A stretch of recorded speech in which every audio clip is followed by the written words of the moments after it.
Capítulo 4. Apoio às organizações católicas e evangélicas da direita. Racismo e repressão policial nos Estados Unidos. Desgaste do governo de George W. Bush. Os bancos eleitores dos presidentes nos Estados Unidos. A eleição de Barack Obama. A guerra ao terror como Overseas Contingency Operations. Operações de contingência no exterior. O Perpetual Wartime Footing, pé de guerra perpétua, do Prêmio Nobel da Paz. O assassinato seletivo por meio de drones.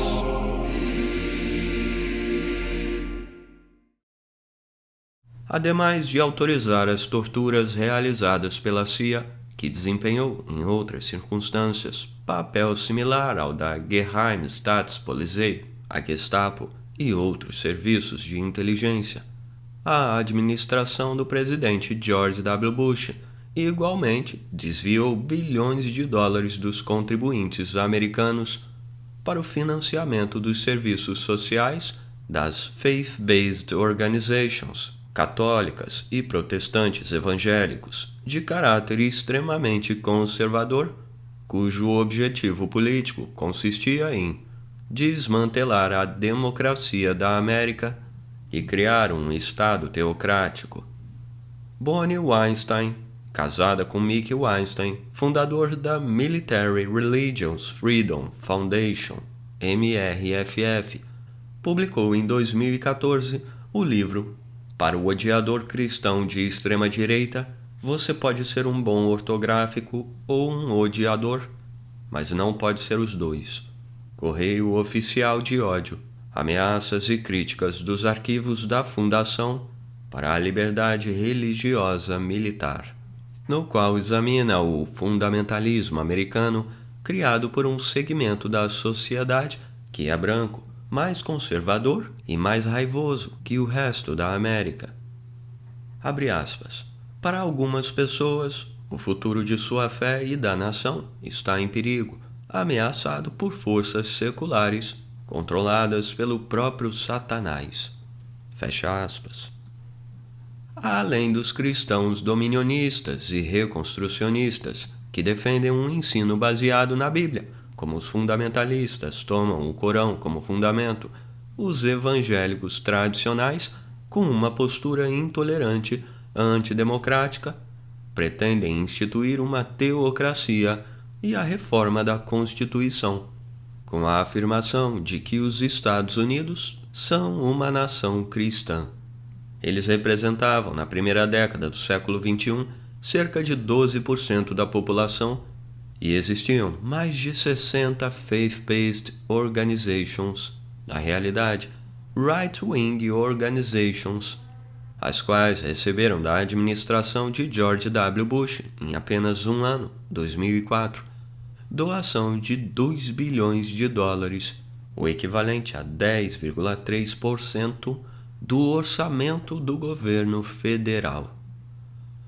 Os evangélicos conservadores, desde a década de 1960, começaram a aumentar sua influência, sobretudo dentro do Partido Republicano, com a participação nas questões sociais, como discriminação das escolas religiosas, direito do aborto, papel do homem e da mulher na sociedade, homossexualismo, casamento e divórcio.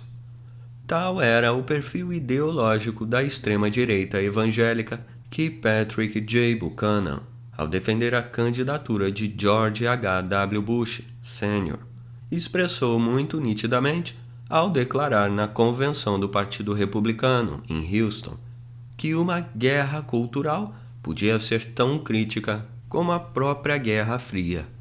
Abre aspas. Esta guerra é pela alma da América. Fecha aspas.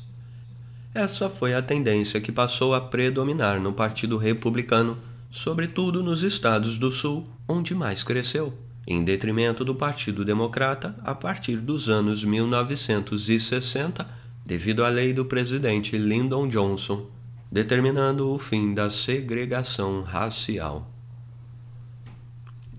O racismo nunca desapareceu em vasto segmento demográfico dos Estados Unidos.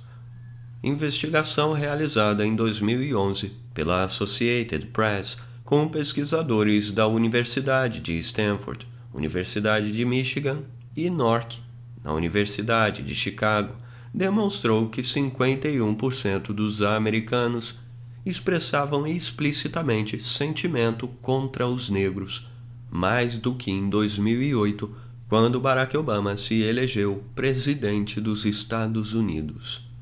Segundo o relatório sobre o respeito aos direitos humanos nos Estados Unidos, publicado pelo governo da China, como resposta ao informe do Departamento de Estado, abre aspas, a discriminação racial tem sido um problema crônico no registro de direitos humanos dos Estados Unidos, fecha aspas, e as minorias étnicas, que constituíam as camadas mais pobres de sua população, sofriam discriminação nos empregos, salários e etc. Em 2014, múltiplos casos de assassinatos arbitrários de afro-americanos pela polícia desencadearam imensas ondas de protestos em diversas cidades do país, entre as quais Ferguson, Missouri, Phoenix, Arizona, Detroit, Chicago e outras regiões, a lançar dúvidas sobre a igualdade nos Estados Unidos e a acender o ódio racial.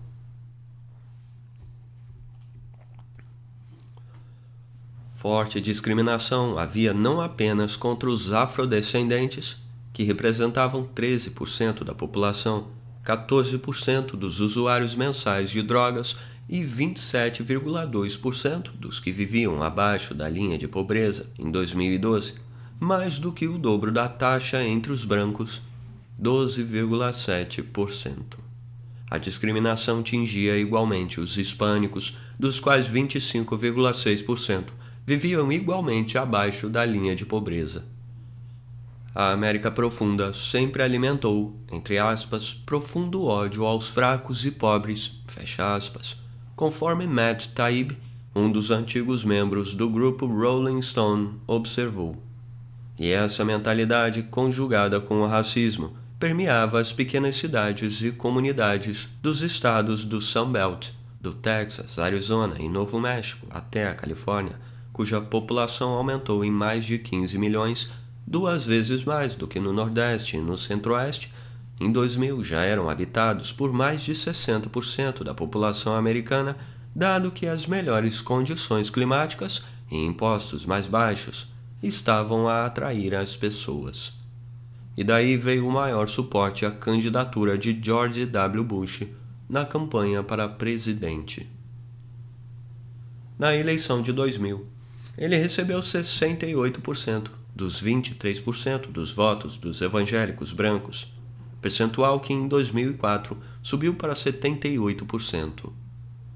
Karl Rove, o arquiteto do marketing para a reeleição de George W. Bush em 2004, considerava que os votos evangélicos eram cruciais para o seu sucesso, que formavam um poderoso bloco com os cristãos sionistas.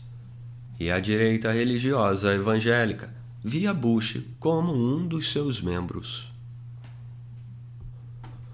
O presidente George W. Bush, na realidade, nada sabia. Ignorava todos os países, confundia a Suíça com a Suécia e, durante as reuniões na Casa Branca, parecia, entre aspas, um homem cego numa sala cheia de surdos, segundo seu ex-secretário do Tesouro, Paul O'Neill.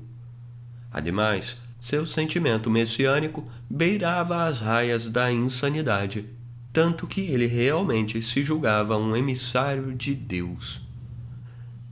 Nabil Ali Mohammed, Abu Rashid Shahat, ex-ministro dos Assuntos Estrangeiros da Autoridade Palestina, 2003 a 2005, revelou em entrevista à BBC que, quando esteve na Cimeira Israel-Palestina, em Sharm el-Sheikh, 2003, 4 meses após a invasão do Iraque pelos Estados Unidos, o presidente George W. Bush disse a toda a delegação que, entre aspas, eu sou conduzido com uma missão de Deus.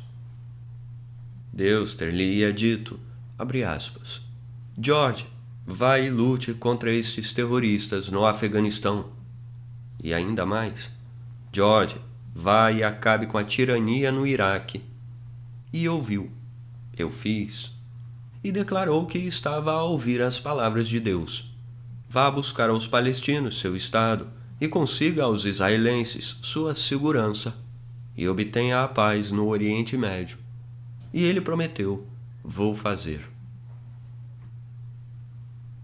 Nada do que disse haver feito para atender às ordens de Deus resultou em sucesso. O terrorismo continuou com a guerra no Afeganistão e alhures. A derrubada de Saddam Hussein produziu o caos e um desastre humanitário piores do que a tirania. E a sangueira prosseguiu na Palestina, onde nem os árabes conseguiram formar seu Estado, nem Israel manter sua segurança. Em maio de 2008, uma pesquisa de opinião da CNN Opinion Research Corp revelou que 71% da população americana desaprovavam a forma como George W. Bush estava a governar o país e que era o mais impopular presidente na história americana moderna.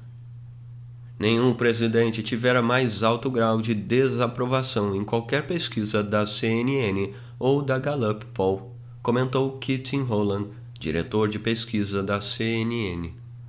A popularidade do presidente George W. Bush, que atingira o ápice de 86% a 90% com os atentados terroristas de 11 de setembro de 2001, havia despencado para 25% entre 31 de outubro e 2 de novembro de 2008.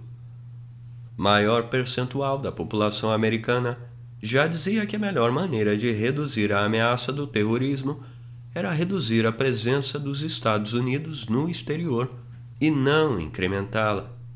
Havia cansaço com as guerras e 49% contra 43% julgavam errada a decisão de invadir o Iraque. Outra pesquisa, esta realizada em 2008 pelo Project Pew Global Attitudes, mostrou que a maioria da população de 19 países, entre 24 entrevistados, inclusive fortes aliados dos Estados Unidos, pouca confiança tinha no presidente George W. Bush, enquanto em levantamento de 2007 já evidenciara que o sentimento anti-americano em 45 nações recrescera e se expandira, tanto quanto a desaprovação de elementos centrais da política exterior dos Estados Unidos. Em tais circunstâncias, o desgaste da administração de George W. Bush, ainda mais aguçado por uma crise econômica e financeira igual ou pior que a de 1929, induziu as corporações de Wall Street, particularmente a mais poderosa, Goldman Sachs, a julgarem que o melhor seria jogar as cartas na candidatura do Partido Democrata, o senador Barack Obama, um afro-americano, do que na candidatura do Partido Republicano, o ultraconservador John McCain. E Barack Obama, a cultivar a imagem do candidato que iria mudar o país, conseguiu tremendo sucesso ao arrecadar vultosos recursos desde que começou sua campanha em 2007. Ademais da Universidade da Califórnia, que lhe ofereceu $1.799.460, Barack Obama recebeu $1.034.615 da Goldman Sachs, $900.909 da Universidade Harvard, $854.717 da Microsoft, $847.000 da JP Morgan Chase & Co., $755.000 do Citigroup Inc., $817.000 da Google e muitas outras doações de várias entidades e corporações, no total de $745 milhões, dos quais gastou $730 milhões. Por outro lado, a Goldman Sachs contribuiu para a candidatura de John McCain, um inveterado belicista, apenas com $234 mil, valor muito inferior ao montante de $1.034.000 que doou à candidatura de Obama. Os demais bancos não lhe forneceram quantias maiores. Merrill Lynch doou $354 mil, JP Morgan $336 mil, Citigroup $330 mil, Morgan Stanley $264 mil, Credit Suisse Group $184 mil, Bank of America $163 mil, Lehman Brothers $121 mil, Bank of New York Mellon $121 mil, assim como outras entidades e corporações que somaram tão somente 368 milhões, dos quais ele gastou 333 milhões. Barack Obama levantou mais do que o triplo de dinheiro dos banqueiros e corporações financeiras do que John McCain conseguiu. A vitória do senador Barack Obama em 2008 não se deveu tanto às promessas feitas durante a campanha, quanto ao volume de recursos que obteve, como ocorre em geral nas eleições dos Estados Unidos. Ele cumpriu muito poucas promessas. E o fato foi que, não obstante haver sido sofregamente galardoado em 2009 com o Prêmio Nobel da Paz pela Noruega, o presidente Obama, com a colaboração da secretária de Estado Hillary Clinton, prosseguiu vacilando às vezes com a desastrosa obra de converter os Estados Unidos em rogue superpower, um superpoder desonesto. Engraveceu ainda mais as crises e múltiplas guerras que atassalhavam as diversas regiões do mundo desde, sobretudo, a administração do presidente Bill Clinton. Os Estados Unidos continuaram como a necessary, indispensable nation, uma nação necessária e indispensável, tão somente para desencadear um processo de golpes militares, matanças, devastação, ruínas, êxodo, caos e catástrofes humanitárias, onde quer que empreenderam a política de regime change e building nation, troca de regime e construção de uma nação.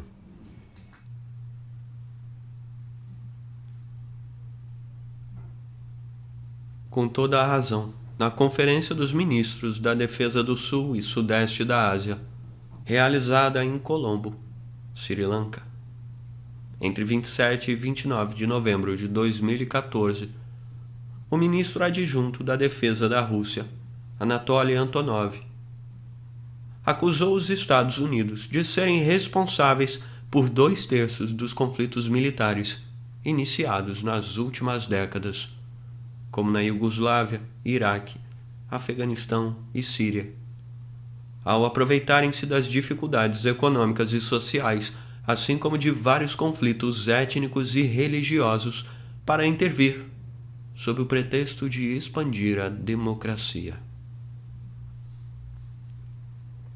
A ingerência do presidente Barack Obama, assim como a de seus antecessores, nos assuntos internos dos países em torno do mundo, não lhes levou à paz nem à democracia, acrescentou Anatoly Antonov, apontando que o resultado sempre foi que, com a derrubada de governos legais, estabeleceu-se o caos, matanças ocorreram, a ilegalidade difundiu-se e, em muitos casos, instituiu-se um regime favorável ao Ocidente, e certamente os terroristas se sentiram confortáveis em tais circunstâncias.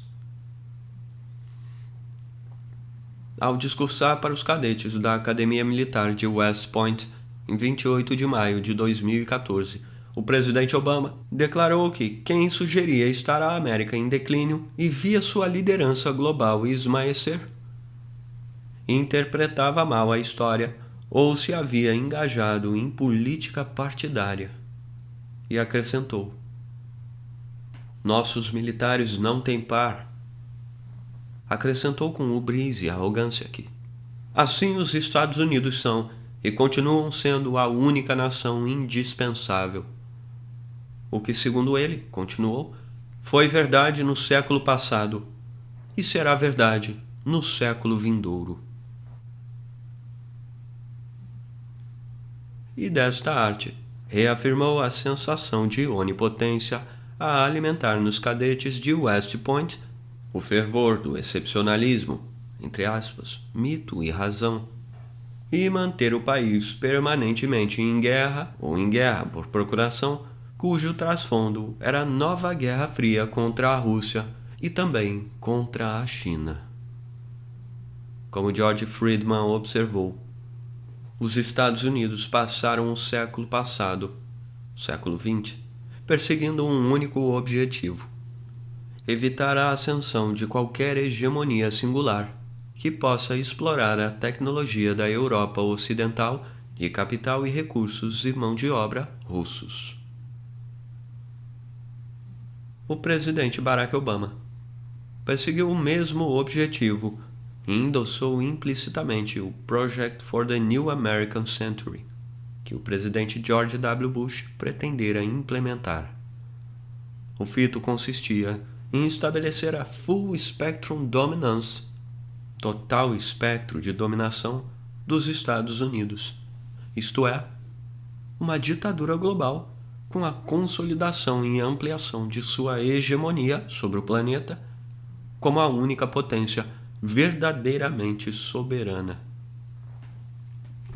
E conquanto algumas vezes hesitasse, conservou os Estados Unidos em perpetual wartime footing, pé perpétuo de guerra, a Forever War, guerra ao terror, formalizada em 2001 com autorização do Congresso para combater um inimigo invisível, não identificado, sem nome e sem parâmetros, dando-lhe continuidade e escalando inconstitucionalmente os ataques e assassinatos extrajudiciais de terroristas ou supostos terroristas, mediante a tática de assassinato direcionado. Ele próprio, Barack Obama, assumiu a direção do processo de nominar os alvos, isto é, dentro de uma top secret lista para matar, elaborada pelos serviços de inteligência NSA, CIA e etc., com os nomes de terroristas ou supostos terroristas a serem eliminados ou capturados. A captura era apenas teórica, com um emprego de veículos aéreos não tripulados, drones ou os SEALs, uma força de elite da Marinha. A guerra ao terror somente mudou de nome. Passou a chamar-se de Operações de Contingência no Exterior, Overseas Contingency Operations, OCO, para as quais o presidente Obama requereu ao Congresso, na proposta de orçamento do ano fiscal de 2015, apresentada em junho de 2014, o valor de 65,8 bilhões de dólares, destinados ao Departamento de Defesa, o DoD, ao Departamento de Estado, e a Other International Programs, OIP. Também requereu 4 bilhões de dólares para o Departamento de Defesa e 1 bilhão para o Departamento de Estado, com 3 finalidades. 1. Apoiar os esforços de capacitação de contra-terrorismo para as nações parceiras. 2. Apoiar a oposição moderada da Síria e os vizinhos da Síria por meio de uma iniciativa de estabilização regional. E 3. Ajudar o Departamento de Defesa a responder a crises inesperadas. O orçamento dos Estados Unidos, apresentado ao Congresso pelo Prêmio Nobel da Paz de 2009, previa outro sim. 1. Expandir a presença militar na Europa, especialmente na Europa Central e Oriental. 2. Aumentar os exercícios e treinamentos bilaterais e multilaterais com aliados e parceiros. 3. Melhorar a infraestrutura para permitir maior capacidade de resposta. 4. Melhorar o pré-posicionamento de equipamentos dos Estados Unidos na Europa. E 5. Intensificar os esforços para desenvolver a capacidade dos parceiros para os novos membros da OTAN e outros parceiros. As operações de contingência no exterior recresceram desde que o presidente Barack Obama inaugurou sua administração. Em 2009, ano que recebeu o Prêmio Nobel da Paz, o Pentágono e a CIA lançaram 291 ataques com drones e eliminaram até janeiro de 2013 entre 1.299 e 2.264 militantes ou supostos militantes terroristas, enquanto comandos do time 6 dos SEALs da Marinha executaram 675 em 2009 e 2.200 em 2011. Segundo o Bureau of Investigative Journalism, do total de 413 ataques com drones realizados pela CIA contra talibãs e membros ou suspeitos de pertencerem à Al-Qaeda desde 2004 até 31 de janeiro de 2015, 362 ocorreram durante a administração do presidente Obama, iniciada em 20 de janeiro de 2009, e mataram entre 2.342 e 3.789 pessoas, das quais entre 416 e 957 eram civis. Essa guerra não declarada estendeu-se do Afeganistão e Paquistão ao Iêmen e Somália. De acordo com a New America Foundation, enquanto o presidente George W. Bush, durante sua administração, ordenou entre 45 e 50 ataques com drones, matando 477 pessoas, Barack Obama determinou 316 ataques com drones, que eliminaram 2.363. Esses números do total de mortos estão provavelmente abaixo da realidade, e a própria New America Foundation admite que estejam subestimados, e a quantidade pode ser superior a 3.404, incluindo 307 civis, homens, mulheres e crianças, no Paquistão, Iêmen, Somália e outros países. Por sua vez, o senador do Partido Republicano, Lindsey Graham, favorável aos ataques com drones, declarou que o total de mortos podia chegar a 4.700. Porém, o presidente Barack Obama tornou os assassinatos com drones a peça central da estratégia contra o terrorismo. Tais serial crimes levaram o general Brent Scowcroft, ex-chefe do Foreign Intelligence Advisory Board, a comentar que há algo muito preocupante em como nos tornamos policial, juiz, júri e carrasco, todos enrolados. Ao longo de seu primeiro mandato, 2009 a 2012, o Prêmio Nobel da Paz implementou e fomentou as guerras civis e convencionais, começando por enviar mais 30.000 soldados para o Afeganistão. Porém, nenhuma das intervenções militares e All-Out Shadow War e todas as guerras das sombras por aí afora, realizadas pelos Estados Unidos, visaram a defender realmente sua população de reais ameaças externas. A força militar dos Estados Unidos podia não ter paralelo, como o presidente Obama proclamou para os cadetes de West Point, a fim de reafirmar o excepcionalismo americano, o mito de que sempre desempenhou um papel em favor da humanidade, cuja política externa é o que torna a América diferente, mantra de que ele se valeu quando pretendeu invadir a Síria em 2013, mas não venceu nenhuma guerra desde a derrota do Japão em 1945.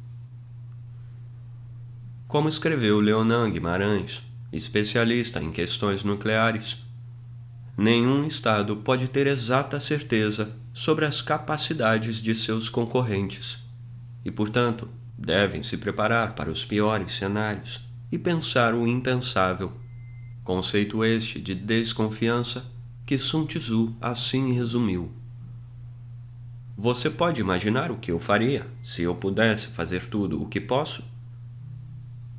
O presidente Obama, ao vangloriar-se de que a força militar dos Estados Unidos não tinha páreo, parecia ignorar que seu potencial atômico se equiparava ao da Rússia, herdeira de todo o poderio nuclear da União Soviética, e que a paridade estratégica entre as duas potências não desaparecera. Desconhecia o adversário, ao contrário do que ensinara Sun Tzu em A Arte da Guerra. Porém, já nos anos 1980, o Pentágono sabia que a União Soviética construía poderoso arsenal nuclear, a estabelecer com os Estados Unidos um equilíbrio equivalente à situação de MAD, Mutual Assured Destruction. A Rússia continuava a ser uma superpotência nuclear. E em 2013 possuía entre 1.512 e 1.600 mísseis estratégicos com ogivas nucleares. Tanto o presidente Vladimir Putin quanto o presidente Obama sempre foram acompanhados por oficiais militares portando nuclear briefcase, os quais podem transmitir ordens para lançá-los em questão de segundos. Os Estados Unidos em armamentos atômicos não tinham vantagem sobre a Rússia. O engenheiro e cientista nuclear Siegfried Hacker, professor da Universidade de Stanford, dos Estados Unidos, confirmou em artigo no New York Times que Moscou havia assegurado a recuperação de todo o acervo nuclear anteriormente instalado na Ucrânia, Bielorrússia e Cazaquistão, e que nas 49 viagens que fez à Rússia desde 1992, ele pôde testemunhar que sua administração estava também muito melhor do que 30 anos atrás. Citou que o presidente Putin havia declarado que o sistema de defesa da Rússia ressuscitou das cinzas, como o provérbio da Fênix, e advertiu que o isolamento da Rússia pode levar a catástrofes. De acordo com o New START, Strategic Arms Reduction Treaty, redução de ameaça com armas estratégicas, os Estados Unidos possuíam 1.585 ogivas nucleares estratégicas empregadas em 778 ICBMs e SLBMs e bombardeiros estratégicos, enquanto a Rússia dispunha de aproximadamente 1.512 ogivas nucleares em 498 ICBMs, SLBMs e bombardeiros estratégicos. Os números da Federação de Cientistas Americanos são mais elevados. Eis o gráfico. País: Rússia. Estratégico operacional: 1.800. Não estratégico operacional: 0. Estados Unidos: 1920. E estratégico não operacional: 184. Reserva e não usado: Rússia 2.500, Estados Unidos 2.661. Reserva militar: Rússia 4.300, Estados Unidos 4.765.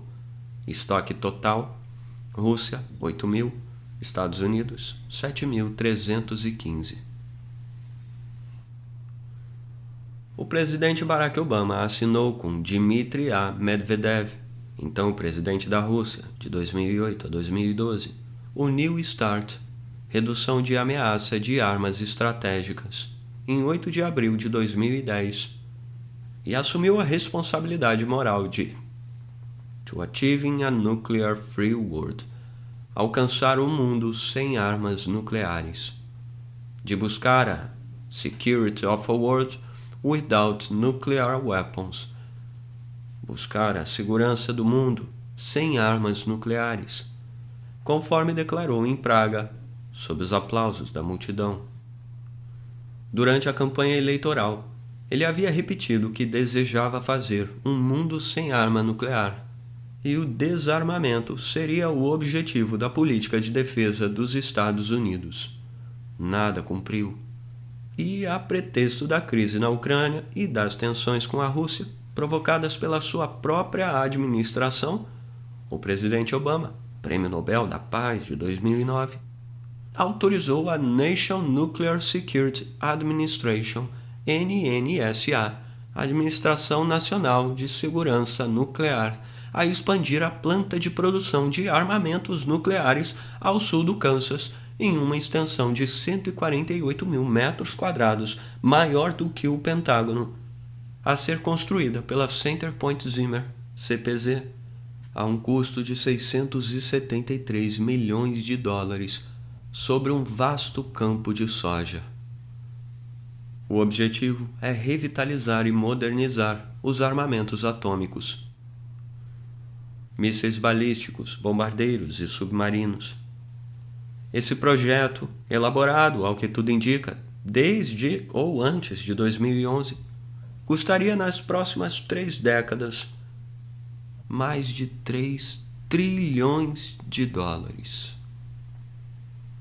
Como Henry Kissinger observou, com os bombardeios de Nagasaki e Hiroshima em 1946, o monopólio de armas atômicas alimentou em muitos americanos a percepção de onipotência dos Estados Unidos. Mas ao fim da década de 1950, tornou-se óbvio que cada superpotência nuclear teria a capacidade de se infligir mutuamente um nível de devastação que nenhuma sociedade antes imaginara, ameaçando a própria civilização. Com o fim da Guerra Fria, a ameaça de guerra nuclear entre as superpotências nucleares existentes desapareceu essencialmente, escreveu Kissinger em outra de suas obras, World Order, Ordem do Mundo, publicada em 2014. Outro sim, Zbigniew Brzezinski, ponderou que as armas nucleares reduziram dramaticamente sua utilidade como instrumentos de política ou mesmo de ameaças. Uma guerra nuclear entre as duas potências, Estados Unidos e Rússia, não seria um jogo de soma zero. Não haveria vencedor. Se os Estados Unidos desfechassem o primeiro ataque, preemptive, com um míssil estratégico, não haveria garantia de que pudesse destruir todo o sistema de defesa da Rússia e devastá-la sem que ela imediatamente retalhasse. Submarinos russos com armas nucleares estariam possivelmente próximos das águas territoriais dos Estados Unidos. O próprio presidente Ronald Reagan, que projetara durante sua administração construir o sistema Iniciativa de Estratégia de Defesa, o SDI, notabilizado como Star Wars, reconheceu em suas memórias que ninguém poderia ganhar uma guerra nuclear, e mesmo que não produzisse a extinção da humanidade, significaria certamente o fim da civilização. Lançado o primeiro ataque nuclear, quem saberia onde isso iria terminar? O Pentágono havia lhe mostrado, e ele se estarreceu, que no mínimo 150 milhões de americanos, mais da metade da população, da ordem de 230 milhões de habitantes, morreriam em caso de uma guerra nuclear, mesmo que os Estados Unidos a houvessem ganho, ademais de envenenar a atmosfera ao espalhar-se a radioatividade. O presidente Barack Obama nada aprendeu. Reciclou o Project for the New American Century, Projeto para o Novo Centenário Americano, PNAC, dos neocons, cujo blueprint fora elaborado em 1992 sob a supervisão de Paul D. Wolfowitz, secretário de Dick Cheney, então secretário de Defesa do presidente George H. W. Bush, asseverando que a missão política e militar dos Estados Unidos pós-Guerra Fria era assegurar que nenhuma superpotência emergisse na Europa Ocidental, Ásia ou territórios da extinta União Soviética, bem como preservar e estender uma ordem internacional amigável à nossa segurança, nossa prosperidade e nossos princípios.